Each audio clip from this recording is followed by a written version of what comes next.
आखातातील युद्धामुळे चर्चेत असलेली होर्मुझची सामुद्रधुनी ही केवळ तेल वाहतुकीसाठीच नव्हे तर डिजिटल पायाभूत सुविधांसाठी आणि डेटा वहनाच्या दृष्टीनेही अत्यंत महत्त्वाची आहे। या सागरी मार्गाच्या तळाशी इंटरनेट डेटाचं वहन करणाऱ्या फायबर ऑप्टिक केबलचं प्रचंड मोठं जाळ आहे। त्यामुळे होर्मुझ सामुद्रधुनीच्या परिसरात युद्ध चिघळल्यास भारतासह अनेक देशातील इंटरनेट ठप्प होऊ शकतं।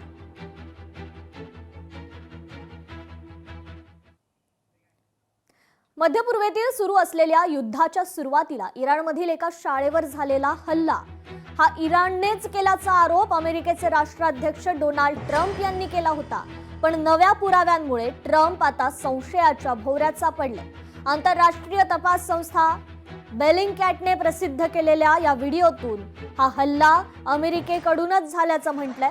28 फेब्रुवारी रोजी इराणच्या दक्षिणेकडील शाळेवर झालेल्या या हल्ल्यात 165हून अधिक जण ठार झाले होते।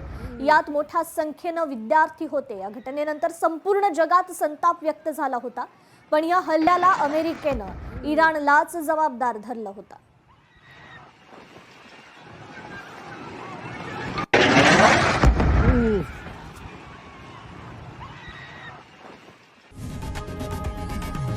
लोकशाही मराठी ऐका, पहा, जागरूक रहा।